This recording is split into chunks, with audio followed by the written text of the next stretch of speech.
What does it mean to be a man? In a world that never stops demanding more, a working man is a gripping and heartfelt journey into the life of Levon Cade, an everyday laborer facing extraordinary challenges. In a society that often overlooks the ones who build it from the ground up, Cade represents the strength, the struggle, and the silent endurance of millions. Directed with powerful authenticity and starring a breakout performance by Jason Statham, A Working Man will stir your soul and challenge your perspective. It's not just about punching the clock. It's about fighting for what matters when the odds are stacked against you. Welcome to A Working Man. The story starts when the alarm clock in Cade's phone wakes him up in his car. He brushes his teeth, gets fresh, and drives his car to the construction site he is working. He opens the door and gets inside the site. One of his co-workers is giving him to eat something for the breakfast that the co-worker's wife made, as gratitude. Cade gives a heartwarming, motivating speech to the workers before starting their shift. All of the workers are giving their best because of Cade's motivation. Hello guys, welcome to our channel. Like and subscribe for more contents like this. He goes inside the office of his boss to report the progress of his work. He talks with Jenny, who is the daughter of his boss, describing the details and everything that she needs. Jenny is the only one in her family who manages the business's finances effectively. She is asking her parents to pay for her expertise, and she is also asking for the upcoming semester's tuition fee. Her mother talks with a client on the phone. Her father is very shocked on the amount of money he has to pay for Jenny's tuition. Cade sees a car coming into the site. Jenny's father gives her the money upon her mother's word. Now, Cade goes to investigate the situation so that any complication would not arise. He sees two men were hurting his co-worker and threatening him. So, he immediately picked up the bucket full of nails and went to rescue him. He fought with them and took away their guns and told all the other thugs to leave the place quickly. His co-worker then asked, "How did he do that?" Cade just tells him to get back to work. Jenny sees everything and tries to ask him about it while giving him food. Cade tells her, "Act like you didn't see anything." He goes to his father-in-law's house to pick up her daughter, Mary. His father-in-law tells him that he is not a good parent because he was not around when his wife needed him, and he is still doing the same thing with his daughter. He gets inside the car with Mary. Mary asks her dad to buy her food because she didn't eat anything, and it was because she was waiting for him. They were eating food in a restaurant. Cade gives his daughter a present and tells her to open it. She opens the present and sees that it was the picture of her and her mama when she was little. She tells him that her grandfather took all of her mama's picture down, so sometimes she even forgets what her mom looked like. She also tells him that she is very mad at her mama because she committed suicide and left her and her dad alone in this world.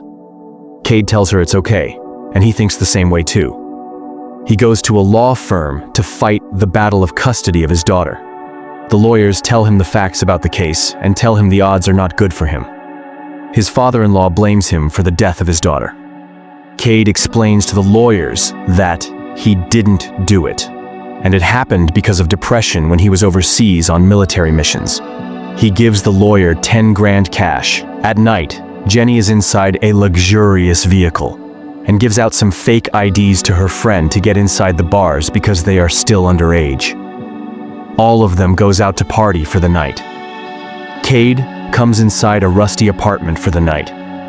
Jenny and all of her friends are dancing inside the club. A human trafficker is also inside the club, looking for a girl for his client. Jenny goes out of the club and goes inside another bar and talks with the bartender for her drink. The bartender is with the human trafficker, and he informs him about Jenny and mixed something in her drink. Jenny feels uncomfortable and throws up inside the bathroom. When she was getting out from the bathroom, the human trafficker and his partner wrapped her mouth with sedative and puts her inside a car. Cade shows up to work as usual. He sees policemen coming out of his boss's office. Jenny's mother tells him that her daughter is missing, and both of them tells the full situation to him. His boss asks him to find his daughter and also tries to give him money for doing the job. But Cade refused to take the money and goes to one of his friend's house from the army. His friend is blind but has good instinct. He sits down and has a deep talk with him and discusses about the situation with Jenny. His friend suggests him to walk down the path with full commitment if he wants to save the girl, and Cade agrees with him and gets down to work. He goes to his boss's house and talks with him about her daughter and how he will deal with this situation, and tells him that he will definitely bring her home. He starts his investigation by going through the photos that Jenny and her friend posted online that night. He goes inside the bar where she was last seen. He notices the bartender who was with the human trafficker. He goes to check the camera outside the bathroom and the alley, where he finds a pearl that was in Jenny's necklace. He follows the bartender to his house and confronts him about Jenny when he was smoking drugs. He threatens him with shotgun and tortures him with special water method to get the necessary information. Two of the bartender's buddies comes into his apartment for having a good time. The bartender screamed for help. Cade used the bartender as human shield and killed his buddies, who were members of Russian mafia. He waited for morning to find out who is behind this. Two men in colorful jumpsuits and one man in a formal suit came inside the apartment. The two men in jumpsuits thinks that it was a simple drug overdose event, but the man in formal suit slaps one of them and tells them that it was a robbery. Then, he asks a cleanup crew to come and clean all the evidence so that the police can't trace it back to them. Mary calls her father, Cade, and talks while she was in the school. Cade follows the car that the men came in and goes to a secure house that was located inside a deep forest. He starts to set his equipment and watch what the man is doing.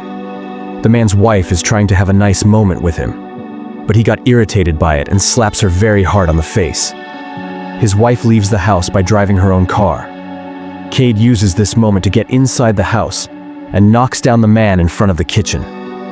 He binds him to a chair beside the pool and interrogates him for the information of Jenny.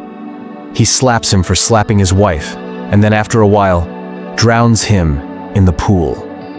After translating the middle part of the conversation, he finds out that the real culprit is someone named Dimi. The Russian mafia comes and cleans the whole house so that no evidence stays.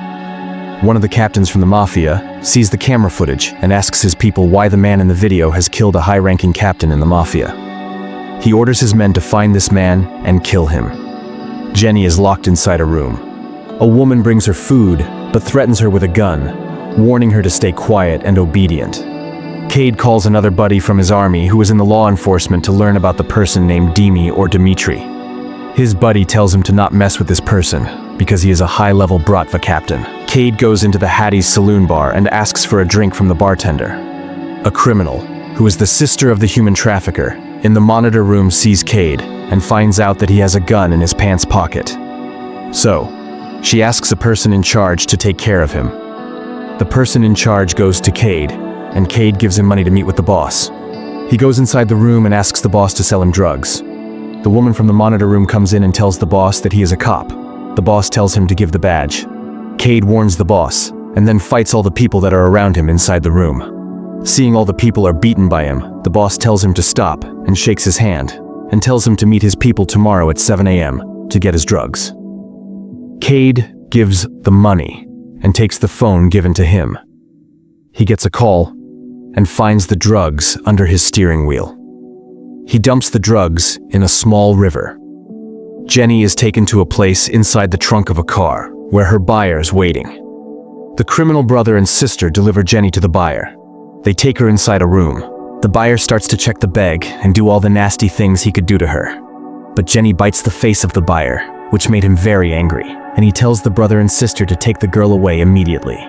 While doing investigation, Cade receives a call from the boss of the bar to have a sit-down with the main dealer of drugs. He wears a suit and goes to the meeting, where he meets with Dmitri. He gives the money and his driving license to them.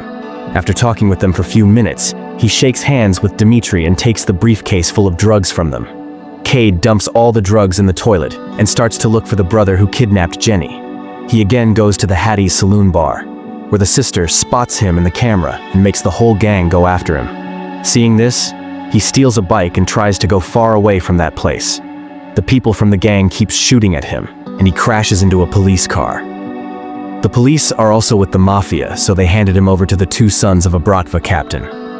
While going to a place to torture and kill Cade, Cade fights with them inside the van and kills the driver and the two sons of the Bratva captain, and dumps the van into the river. The Bratva captain becomes very furious because of his two sons' deaths. The criminal brother and sister go to meet with Dmitri and apologizes to him for the inconvenience. Dmitri rebukes both of them and tells them to get rid of the girl because the client wants her dead. The siblings quickly go out to carry out Dmitri's order. The Bratva captain meets with other captains to issue an order to kill Cade. And he goes inside Dmitri's club to find about Cade. A soldier hits Dmitri in the nose. The captain talks with him and finds the identity of Cade and his family. He sends soldiers to the house of Mary to eliminate anyone living there. Cade gets a call from the school about his daughter and picks her up from the school. He talks with his daughter and says that he made a big mistake and now people are after him and his family. So, he quickly goes to his father-in-law's house and rescues him from the fire. The father-in-law blames Cade for the whole incident, but Mary defends him by saying that he saved him. Cade now goes to his blind buddy Gunny to keep his daughter safe. He took guns from his buddy to go find Jenny and rescue her. He says to his daughter that he will be back soon. The siblings try to kill Jenny, but she escapes from the car and runs into the jungle as hard as she can. The siblings lost her in the jungle, and she quickly comes in front of the corrupt police officer. Just when the brother was about to shoot her, the buyer calls him and tells him not to kill the girl, so that he can have fun with her by inflicting pain upon her. Dmitri is taking drugs, while Cade is eliminating all the people in Dmitri's club. At last, he shoots Dmitri's hand and finds the location of the girl. He asks Dmitri why Jenny was kidnapped, and Dmitri explains the whole process to him. Hearing all of this made Cade angry, and he kills Dmitri by shooting him. After that, he starts killing people that are guarding the area. The siblings chain Jenny up to a pipe. The biker gang is coming. The sister asks the buyer to move forward with the deal immediately, and the buyer agrees with her. The client comes inside the room to cut Jenny's face. At that moment, Cade throws a grenade into the hall room and kills them. He kills all the people who are shooting at him. Many people run outside in panic. The biker gang arrives at the place. Cade kills the biker gang's people one by one. The sister tells Jenny to shut up, and the brother assures the client that he is safe. Cade kills the second leader, and then the main leader of the biker gang by using a knife. He follows Jenny's scream, opens the room's door, and shoots the client. After that, the brother shoots at Cade but misses, and Cade starts to beat him, while Jenny kicks the sister and headlocks her using her legs. At last, Cade kills the brother with his fists, and Jenny kills the sister with her legs. Cade breaks Jenny out of her chains and tells her to follow him. The two Bratva soldiers kill the corrupt officers in the police car and blow it up. After that, the two soldiers start shooting at Cade. Cade kills one soldier with a headshot and another with a grenade. He takes Jenny and goes home, riding a bike.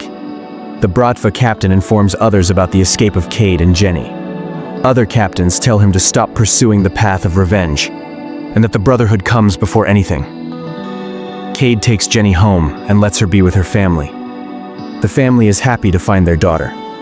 Jenny's father and mother hug Cade and thank him. In the end, Cade returns to his buddy's house, explains what happened, and has a nice, happy dinner with his daughter. Thanks for watching.